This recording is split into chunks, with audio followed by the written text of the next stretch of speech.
दोस्तों जय श्रीमन नारायण, जय श्री राधे।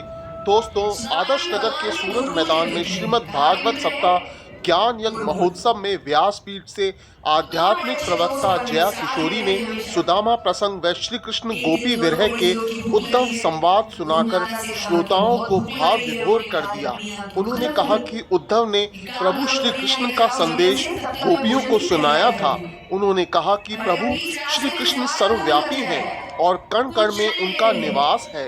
उनसे भक्तों का वियोग कभी भी नहीं हो सकता है। कथा में आए श्रद्धालु कथा के प्रसंग सुन मंत्र मुग्ध हो गए। साथ ही भजनों की प्रस्तुति ने भी श्रद्धालुओं का मन मोह लिया। दोस्तों आगे बढ़ने से पहले यदि अभी तक आपने हमारा चैनल सब्सक्राइब नहीं किया है तो सब्सक्राइब जरूर कर लें और वीडियो को लाइक और शेयर करना ना भूलें। राधे राधे। थोड़ा सा और खा लूंगा तो क्या बच रहे, थोड़ा सा और खा लूंगा तो क्या बच रहे, थोड़ा थोड़ा करके पूरा ही खा लेते। अब यहाँ भगवान को आवाज आती है चलाने की। भगवान कहे सुदामा चले गए हो, तब तक उन्होंने बहुत चले खा लिए थे। डर गए तो उन्होंने कहा नहीं तो, अरे भाई मुझे चलाने की आवाज आई है। नहीं नहीं ठंड पड़ गई है, रात बज रहे हैं।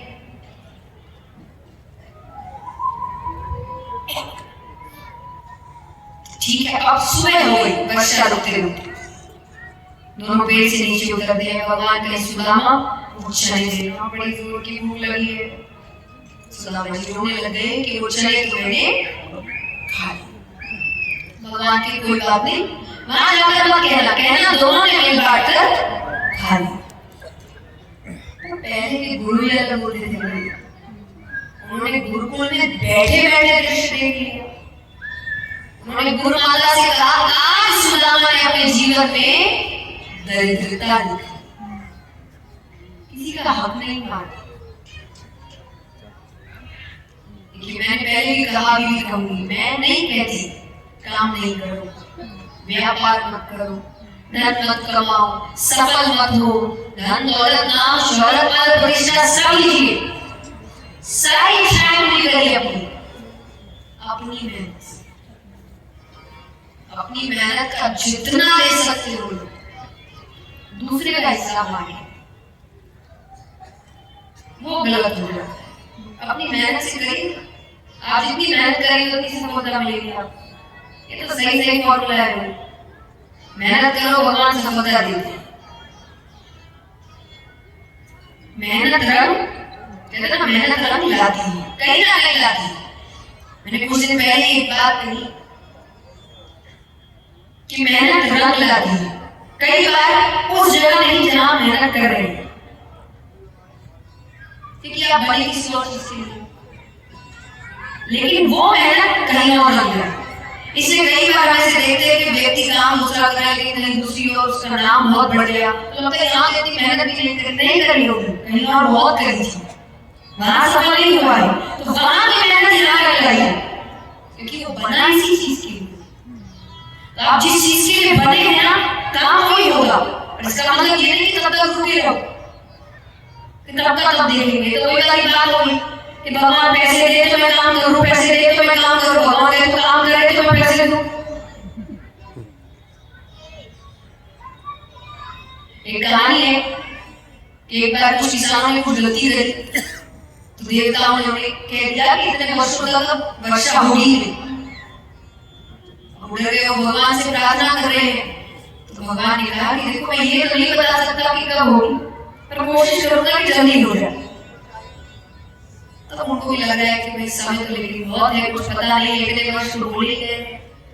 सिर्फ एक व्यक्ति था उस पूरे गांव में जो रोजाना आता अपने खेत में बीज रोपण करता, जो भी कार्य खेती का होता है वो सब कुछ करता, और पूरा गांव उस पर हंसता था। जब पता है वर्षा होने वाली, जब होगी तब करेंगे, अभी से पालों की मेहनत कर रहा है, ये कर रहा है, वो कर रहा है। उसकी मेहनत देख के एक दिन अचानक भगवान इतने प्रसन्न हुए वर्षा कर। वो अकेले था जिसने अपनी मिट्टी पर काम किया था, अपने बीजों पर काम किया था, इसलिए वो वर्षा उस पर असर कर गई। बाकी सब ऐसे ही बैठे थे कि वर्षा होगी तो देखेंगे। भगवान कहते यही तो मौके होते, तुमको मेहनत करते रहना है, जिस दिन मौका आएगा उस दिन तुम उसका फायदा उठाना।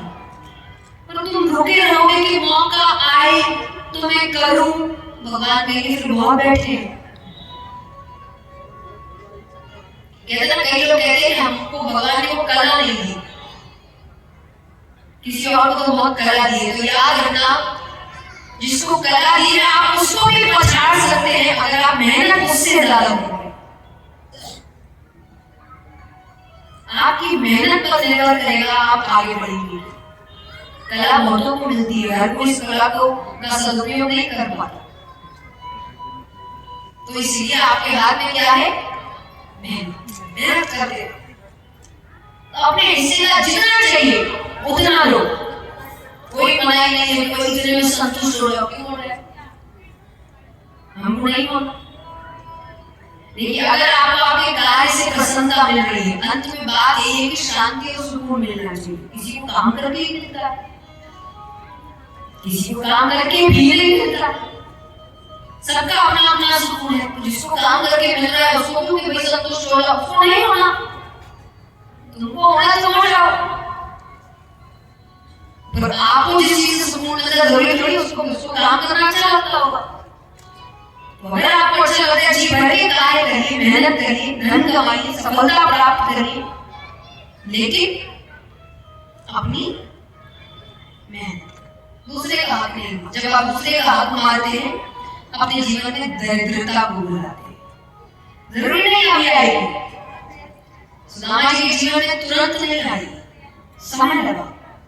गुरुकुल से चले गए, बड़े हुए, शादी हुई, बच्चे हुए, तब जाकर दरिद्रता।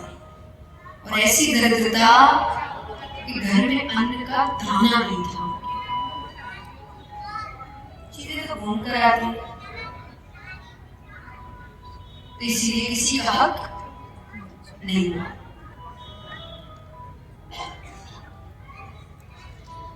तो गुरुजी ने गुरुकुल में ये बात कह दी। समय निकल गया, चलिए अब हम प्रसंग में प्रवेश करेंगे। हमारी घंटा एकदम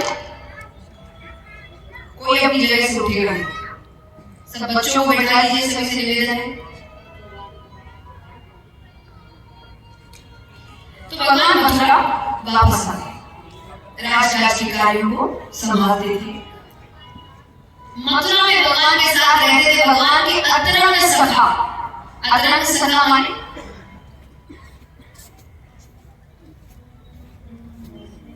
बेस्ट फ्रेंड। तो भगवान के बेस्ट फ्रेंड कौन थे? उद्धव। भगवान के बेस्ट फ्रेंड कौन थे? उद्धव। बिल्कुल भगवान जैसे, दोनों एक जैसे दिखते थे। इतने एक जैसे दिखते थे कि अगर दूर से उद्धव जी चल के आ रहे हैं, एक बार के सामने वाले को लगता था श्री कृष्ण चल के। तो रूप, रंग, नाम, नक्शा, चाल, ढाल सब भगवान जैसे। बहुत बड़ी ज्ञानी, देवताओं के गुरु बृहस्पति जी से विद्या प्राप्त करी।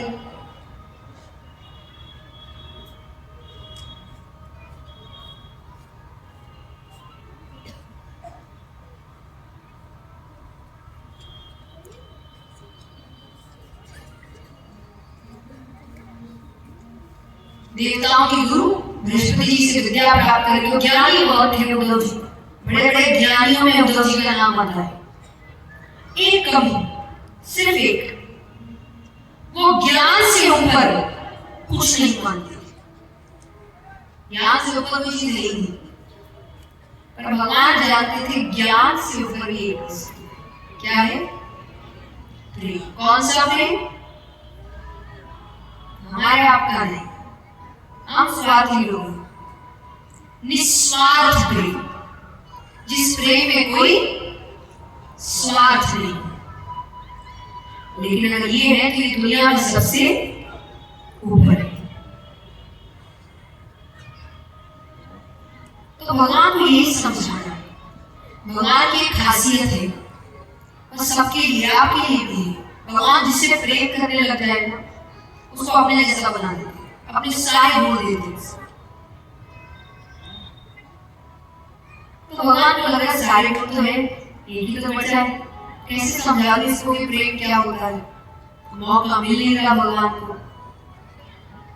अब एक दिन भगवान राजवासी कार्यों को जल्दी खत्म करके अपने कमरे में आकर खड़े हुए। क्यों? क्योंकि भगवान के कमरे में बड़ी सी खिड़की है जिससे यमुना नदी का तट दिखता है। आज भगवान को ब्रज की बहुत याद आ रही है। जैसे यहाँ कई लोग होंगे जिनके बच्चे बाहर पढ़ते होंगे, तो ऐसे माँ बाप बच्चों को हमेशा याद करते हैं, बच्चे माँ बाप को हमेशा याद करते हैं, पर कुछ खास दिन होते हैं जब आपको उनकी बहुत याद आती है कि आज दिख जाए, आज मिलिए। आज भगवान के लिए वही दिन है, उनको ब्रज की बहुत याद आई। तो आप अगर खिड़की पर खड़े हो गए तो कोई दिख जाए, नंद बाबा दिख जाए, यशोदा मैया दिख जाए, कोई गोपी दिख जाए, कोई बाला दिख जाए, कोई तो दिख जाए। भगवान को आए बहुत समय हो गया, तो नए वाले आ गए। तो इस समय वही है जब भगवान गैया चलाकर घर लौटते थे, तो सामने से ग्वाले गैया चला के जा रहे हैं। तो जैसे हम बड़े होने के बाद अपने स्कूल वापस जाए तो हर कोना हमें याद दिलाता है, यहाँ बैठे, यहाँ टीवी में गाते थे, यहाँ हमने ये हरकत करी थी, यहाँ हमने ऐसे मस्ती, यानी वो दृश्य आंखों के सामने आने लगता है। तो उन ग्वालों को देखकर भगवान कह रहे ये तो वही समय है जब हम भी गैया चलाकर घर लौटे थे। मैं श्री राम मधु मंगल बताओ भैया। और एक बार यादों का ऐसा बहाव उठा कि वो भूल गए वो कहाँ है। और भगवान जोर जोर से चिल्लाने लगे, अरे श्री राम रुको, मैं भी आ रहा हूँ, अरे भैया जल्दी चलो, आज तो बहुत देर हो गई, माता चिल्लाई। ध्यान भटकता है तो वो समझ आता है वो कहाँ है। भगवान जोर जोर से रोने लगे। वो इतनी जोर से रो रहे हैं कि बगल के कमरे तक आवाज आ रही है। बगल के कमरे में रहते थे ऊधम से, वो दौड़ के आते हैं आवाज सुन के। भगवान गले से लगा लेते, प्रभु आप रो रहे हैं, अरे आप तो ये रोना धोना प्यार मोहब्बत इनसे भरे हैं, आप क्यों रो रहे हैं? भगवान की मुझे ब्रज की बहुत याद आती है, मुझे नंद बाबा की बहुत याद आती है, मुझे मेरी यशोदा मैया की बहुत याद आती है। भगवान कहे यशोदा मैया जैसी मैया युगों युगों तक नहीं मिलेगी किसी को। ये सच है। कहा जाता है कि यशोदा मैया जैसी ममता आज तक किसी में नहीं मिली, इतनी ममता थी। तो वो कहे मुझे, मैं जब तक मारा मैंने मेरी मैया को एक सुख नहीं दिया। देखा जाए तो भगवान जब तक रहे ना उनके घर के दरवाजे पर हर वक्त कोई खड़ा रहता, तुम्हारे बेटे ने ये कर दिया, तुम्हारे बेटे ने वो कर दिया, तुम्हारे बेटे ने इसका नुकसान कर दिया। उसके बाद भी उनका प्रेम घटने की बजाय और बढ़ता गया। तुम्हें पता है एक दिन मैं गैया चलाकर घर थोड़ी देर से लौटा, वो मुझे गले से लगाकर रोने लग गई। वो कहे तू देर मत किया, मेरा कलेजा अपनी जगह छोड़ देता है, तू उस समय पर घर आ जाएगा। वो हालत देखकर मैं घर कभी देर से नहीं गया। आज मुझे कितना समय हो गया, मेरी माँ कैसे रह रही होगी मेरे घर। भगवान कहे उससे ज्यादा दुख मैंने अपने बाबा को दिलाया। भगवान कहे मेरे बाबा जानबूझ के जूतियां नहीं पहनते थे। नंद बाबा के साथ एक बार वो जूतियां पहनना भूल गए। जब वो जूतियां नहीं पहनते थे, कभी भूल जाते थे, यशोदा मैया बहुत चिल्लाती थी।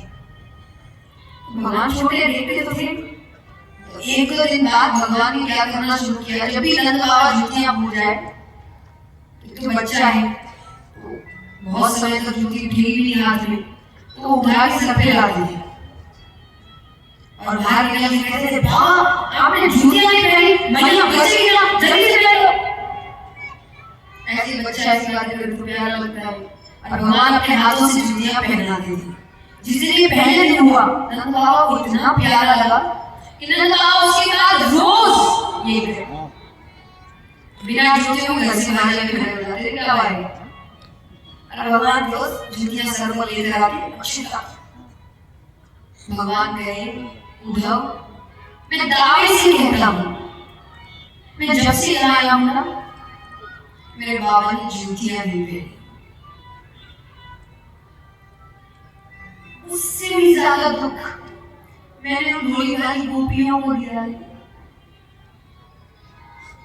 एक दिन यशोदा मैया ने मुझसे कहा कि कन्हैया तू क्यों चोरी कर रहा है, वो गरीब है, उनके पास इतना धन नहीं है।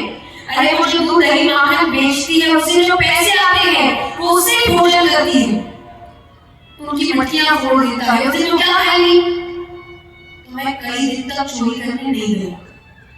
कुछ दिन बाद वो सबकी सब घर आई, आकर कहती है कि कन्हैया से तेरा ही बेटा है क्या,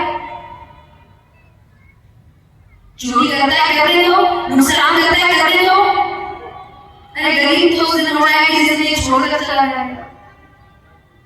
तो भोजन करने की बात करती हो, भोजन उस दिन नहीं करते जिस दिन ये चोरी करने नहीं आते। क्या आज क्या गलती हो गई, कन्हैया घर नहीं आया।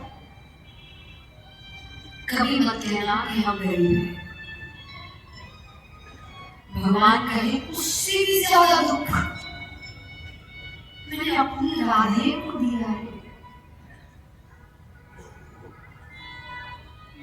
सबसे ज्यादा प्रेम किया। और भगवान कितनी देर तक राधे राधे राधे राधे कहकर रोए। यहाँ कई लोग हैं जिनकी आंखें धुंधली हो गई है, कुछ रो रहे हैं, जबकि मैं सुना रही हूँ वहां भगवान असल में रो रहे हैं। उद्धव जी में असल नहीं हुआ, भगवान रो कर बता रहे हैं सब। उद्धव जी कहते हैं प्रभु इसमें रोने की क्या बात है, आप उन अनपढ़ गवार ब्रजवासियों को ज्ञान से समझा सकते थे। अनपढ़ गवार, तुम्हें कैसे पता कि वो अनपढ़ है। उद्धव जी कहे वो कहाँ गुरुकुल गए होंगे, उनका तो काम दूध दही माखन बेचना है। भगवान का ऐसे तो मैं भी इतने ही समय तक गुरुकुल गया, एक वर्ष भी नहीं गया। भगवान को एक वर्ष भी गुरुकुल नहीं रहते, एक वर्ष में कितना सीख लेगा, तो मैं भी नहीं गया। अरे वो कहे प्रभु आप तो बुद्धिमान है, ज्ञान की शुरुआत आपसे होती है। भगवान समझ गए जिस मौके के वो तलाश में थे, वो मौका उन्हें आज मिल गया। भगवान ने सही कहा, मैं समझा ना सका, तुम तो बड़े ज्ञानी हो ना। बोले हाँ, उधर तुम डर जाओ। और ज्यादा लोग नहीं, नंद बाबा, यशोदा मैया और गोपियां, बस इन तीनों को ज्ञान से समझाओ कि रोना धोना छोड़ो और ज्ञान मार्ग पर चलो। उनको भरोसा है अपने ज्ञान पर, चलते हैं। पर जाने से पहले भगवान ने उनको अपने वस्त्र दिए, अपना मुकुट दिया, अपना कुंडल दिया, अपनी मालाएं दी। वो भाई सब की क्या जरूरत, इनके बिना बात करना तो दूर, कोई आंख उठाकर कोई देखेगा भी। इससे उनको एक बार के लिए लगेगा मैं हूं, वो अपनी आंख ऊपर कर सकते हैं। एक तो भगवान की सुगंध है उन कपड़ों, वो सुगंध पहचानते हैं। उद्धव जी जाते ब्रज पहुंचते, कुछ गोपियां रास्ते से जा रही है, रोकते, सुनो नंद बाबा का घर कौन सा है।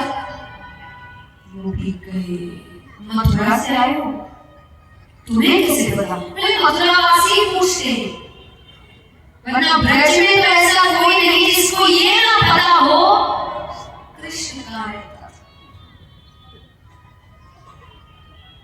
बोले बताओ कहाँ रहता था। तो गोपियां कहीं नीचे जो जल की धारा जा रही है ना, इसके साथ साथ जहां जाकर रुकेगी वो नंदला बगल है। वो जैसे ही चलने लगते हो गया, सुनो इसको साधारण जन्म समझ। ये जब से मथुरावासी हमारे कृष्ण को लेकर गए हो ना, तब से नंद बाबा यशोदा मैया की जो अश्रु जल है ये हो जाए, वो इतना रोए हैं भगवान की राम के बाद। जाते बाहर से आवाज लगा रहे हैं, नंद बाबा, ओ नंदलाल जी। कौन? मैं उद्धव हूँ, कृष्ण का मित्र, संदेश लेकर आया। एक व्यक्ति बाहर आता है, दुबला पतला शरीर, आंखें अंदर तक धसी हुई, झुर्रियां पड़ गई है, कांपती हुई आवाज, कहो मैं नंदलाल। भगवान ने सबका हुलिया बताया था, उससे वो इतना भी मेल नहीं खा। प्रणाम करते हैं तो भगवान की बाबा ने, माफ करना बाबा, मैंने आपको पहचाना नहीं। कमरे में ले जाते हैं, बैठा रहे हैं। नंद बाबा कहे, थके हुए लग रहे हो, मैं भोजन लेकर आता हूँ, घर में कुछ नहीं है। उनके जाने के बाद उद्धव जी उनके घर का रसोई घर देख रहे हैं, तो रसोई घर में जाले पड़े हुए, मानो जब से कृष्ण गया है इस घर में खाना ही नहीं है। बाहर से भोजन लेकर आए, उनको खाना खिलाते, खत्म हो गया। अब बात करने ही लग रहे हैं कि कमरे से यशोदा मैया। अब उद्धव जी को कोई दूर से देखे तो क्या लगता था? एक बार के लिए तो उनका कलेजा मुख में आ गया, कन्हैया तू आ गया। नंद बाबा के कन्हैया नहीं, मित्र है, संदेश लेकर आया। यशोदा मैया की कन्हैया जब छोटा था ना, जब रोता था, सारे काम छोड़ के उसको गोद में लेती थी, रोए ना। मैं उसको रोते हुए नहीं देख सकती। अब उसकी माँ कब से रो रही है, उसके पास समय नहीं है, एक मित्र को भेजा है।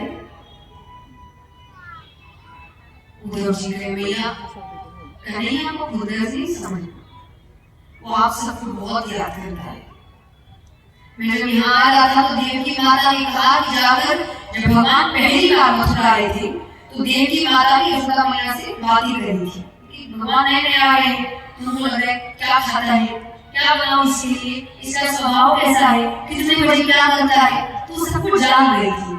अब ये दूसरी बार संदेश भेज रही है, तो देवकी माता ने कहा है कि यशोदा धन्य है तेरे लालन पालन को। पर तूने कहा था तेरा बेटा बहुत चंचल है, दिन भर भागता दौड़ता रहता है, घर में पैर नहीं रखता, यहाँ घर से भाग रहे थे। चंचलता तो दूर, हमने कृष्ण को ठीक से मुस्कुराते हुए नहीं देखा कि खुलकर हंसता कैसे। तूने कहा था तेरा बेटा खाने पीने का बहुत शौकीन है, तो उसे दिन में 8 बार भोजन कराती हूँ। मैंने एक दिन उसके लिए गौर से बनी मिठाई बनाई, भगवान को बहुत पसंद थी, यशोदा मैया ने खिलाई थी। बोले गौर से बनी एक मिठाई बनाई, तो जो कन्हैया थाली को हाथ जोड़कर बैठता था, उन थाली छोड़कर चला। कमरे में जाकर उद्धव से कहता है कि उद्धव, देव की माता से कहना मेरी गौर से बनी कोई चीज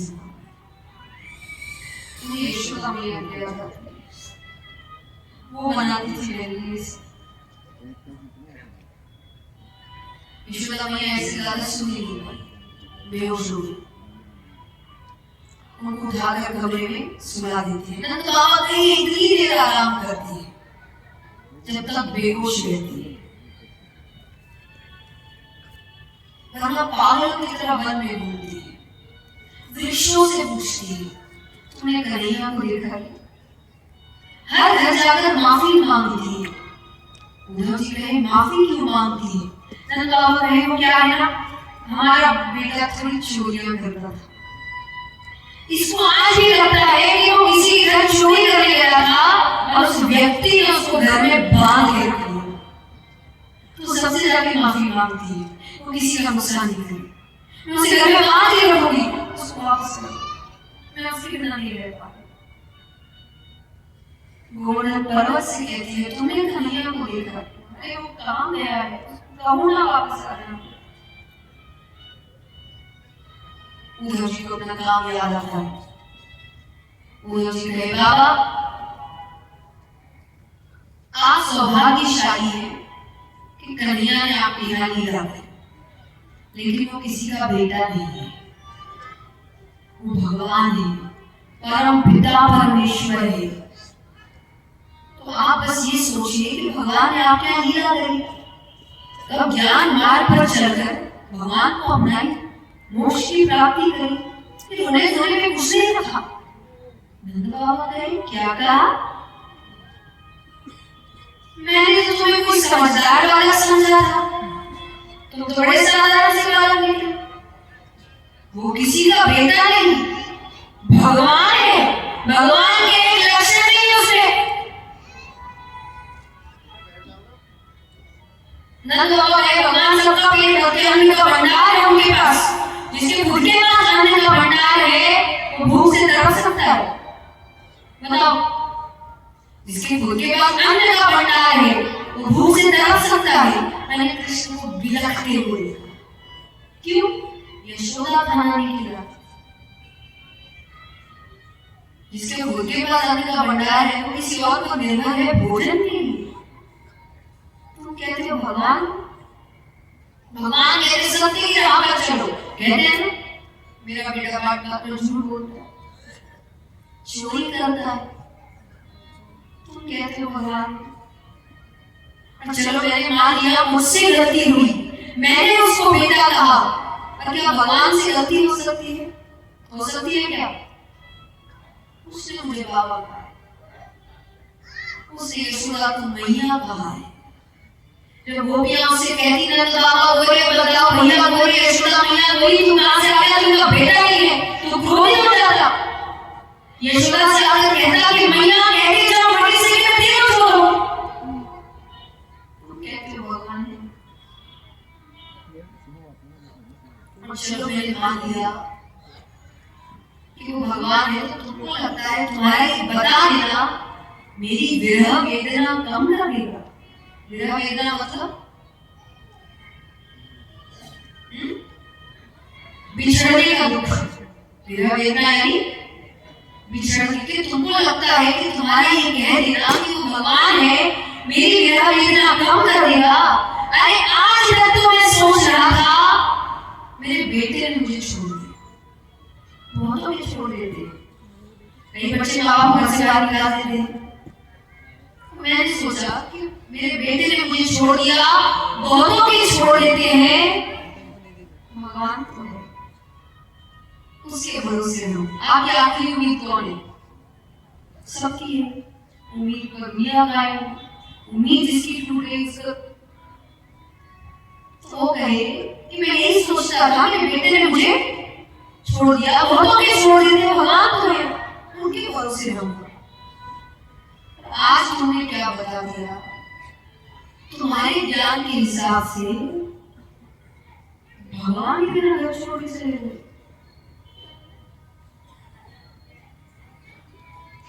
आप किसके भरोसे हो? तुमने तो मुझसे मेरी आखिरी उम्मीद छीनी। कैसा दुर्भाग्यवश घर होगा वो जिसको भगवान ने छोड़ दिया। नंद बाबा को ये महसूस हो रहा है कि मेरे घर को भगवान ही छोड़ के चले गए। तो तुम मुझे कह रहे हो मैं सौभाग्यशाली हूं, मुझसे ज्यादा दुर्भाग्य किसी का नहीं। तुमने क्या कह दिया? क्यों आए तुम? नंद बाबा रोते रोते अपने नेत्र बंद कर लेते। उद्धव जी को समझ नहीं आया क्या बोलूं, क्योंकि सच है ना, ज्ञानी आपको यही समझा रहे हैं कि दुनिया में हर व्यक्ति धोखा दे सकता है, ये नहीं देगा, हर कोई छोड़ सकता है, ये नहीं छोड़ेगा, इसके भरोसे रहो। पर उद्धव जी के ज्ञान के हिसाब से तो नंद बाबा का घर भगवान ही छोड़ने चले गए। उनसे ज्यादा दुखी और कौन हो सकता है। उद्धव जी चुपचाप वहां से चले गए। थोड़ी दूर गए, कुछ गोपियां बैठी आपस में बात कर रही है। उद्धव जी सोने के रथ में आए थे। ये सोने का रथ मथुरा का है, अक्रूर भी इसी में आए थे। तो रथ को देखकर गोपियां कहती करे कि सोने का रथ किसका है। दूसरी कहे तुझे याद नहीं, अक्रूर इसी रथ में तो आए थे कृष्ण को ले जाने, अब क्या ले जाने आए हैं। बोले वो कंस की मृत्यु हो गई है ना, उसका श्राद्ध है, तो मांस लेना है। श्राद्ध में मांस कौन परोसता है। बोले दैत्यों के श्राद्ध में यही परोसे जाते हैं। तो बोले वो भी यहाँ कहाँ मिलेगा, हम तो दूध दही माखन का काम करते हैं। बोले मथुरावासी बड़े चालाक हैं, इनको पता है कि कृष्ण के जाने के बाद वृंदावन में सब मृत घूम रहे हैं, सब मरे पड़े। इन्होंने तो स्वाद का भी ध्यान रखा है कि जो प्रेमी होते हैं उनका हृदय बड़ा मीठा होता है। तो दूसरी कहे तो तुम्हारा हृदय मांगे तो तुम दे दोगे। वो कहे क्यों नहीं, मामा के श्राद्ध में भांजा भी तो होगा। तो दूर से देखकर पहचान जाए किस गोपी का हृदय, हम उसे नहीं देख सकते। वो हमारे हृदय देखी कि हम कितनी पीड़ा में, कैसे भाव लेते। ऐसे भाव एक बार मीराबाई के थे। मीराबाई पेड़ के नीचे बैठी है, भजन गा रही है, भगवान को बुला रही है। आ नहीं रहे भगवान, परीक्षा ले रहे। वो गाए जाए रोए जाए, गाए जाए रोए जाए, भगवान नहीं। उस पेड़ के ऊपर एक कौवा बैठा है, वो तंग होकर कौवे से बात कर रही है। तो कौवे से कह रही है कि काहे कलेजो में धरुरे, कि काहे कलेजो में धरुरे, कहाँ तू ले जा। बहुत भूख लग रही है ना, इसलिए आवाज कर रहा है, कलेजा निकाल कर देती हूँ खाने के लिए। शर्त है यहाँ नहीं खाना। कहाँ खाना, कि काढ़े कलेजो में धरुरे, कहाँ तू ले जा। और जाने सामारो पिया बसे, वो देखे तू खा। कि जाने सामारो पिया बसे, वो देखे तू खा। उसके सामने खाना, उसको समझ में आए तकलीफ क्या है।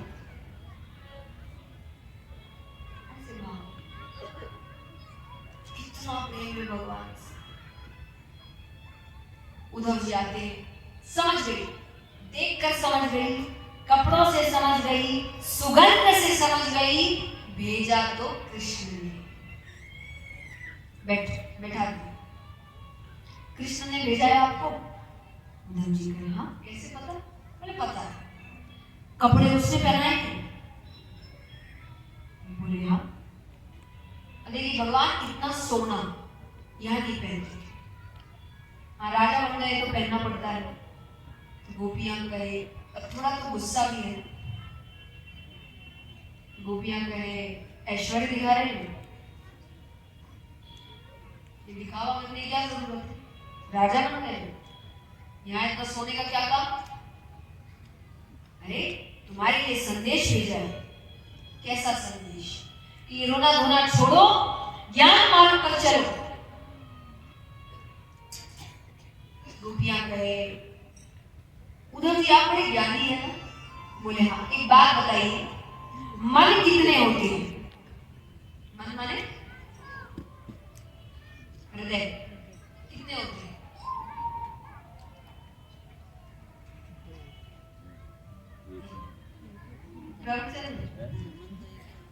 शरीर में हृदय कितने हैं? एक। कितने? उद्धव जी ने कहा एक। बोले वो कब का कृष्ण को दे, उसको बोलो वापस कर दो, वो वापस कर दे तो ज्ञान पर भी लगा दे, है ही नहीं तो लगाए कहां से? दूसरी गोपी कहे अरे ठीक है चल, एक बात बताइए उद्धव जी, आप बड़े ज्ञानी हैं, अगर हम मान भी ले कि हम मन ज्ञान मानकर लगा दें, हमको फायदा भी तो पता होना चाहिए, क्या फायदा होगा? उद्धव जी का कल्याण होगा, स्वर्ग मिलेगा, पूरी दुनिया स्वर्ग जाना चाहती है। गोपी कहे ठोकर मारते हैं इस स्वर्ग को, जो कृष्ण प्रेम से दूर कर दे। और अगर कृष्ण प्रेम में रहने से नरक मिलेगा तो जन्मों जन्मों तक नरक में रहने मिलेगा। अरे इतनी मुश्किल से तो हमने उसमें प्रेम रस भरा था, आप फिर से उसको रूखा सूखा बनाने पर तुले हुए। उद्धव जी कहे अभी तो कह रही थी कि ऐश्वर्य दिखा रहे हैं, ये कर रहे हैं, और अब उसी की बातें कर रहे हैं। गोपी कहे यही तो प्रेम है। गोपियां कहे कार्य को छोड़ो जा सके, कार्य की कथा न छोड़ी जाए, यानी उसको छोड़ दे चलेगा, उसकी बात नहीं बदली, उसकी बातों पर तो जिंदा है, क्यों रहे हो? उसकी बात कर रहे हैं तो ही तो हम जिंदा है, तो उसको छोड़ सकते हैं उसकी बातें, और आप चिंता मत करिए, हम बहुत सुखी हैं। आपको लग रहा है दुखी नहीं, बहुत सुखी है, हमें बस इतना ही मिलेगा, उसके लिए भी हम उससे कुछ नहीं करेंगे। आप हम पागल लग रहे होंगे, कभी क्या बोल रहे हैं, सबको हमारी बात कोई नहीं समझता। लेकिन एक बात बताइए उद्धव जी, हमें किसी को समझाना भी नहीं, हमारी बात या तो हम जानते हैं या तो कृष्ण जानते हैं, बस। और पूरी दुनिया हमें पागल कह सकती है, हमें कोई नहीं देगा। गोपियां उद्धव जी से कह रही है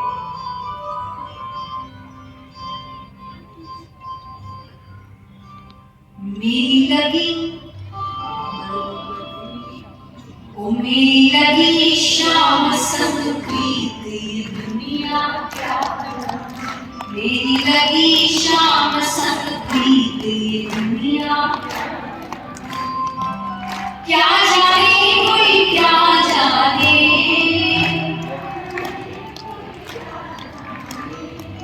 क्या जाने कोई क्या जाने, मुझे मिल गया मन का मीत ये दुनिया, मुझे मिल गया मन का मीत। कौन चाहता है भगवान से ऐसा प्रेम हो जाए? तालियों के साथ मेरी लगी, मेरी लगी, मेरी लगी शाम संग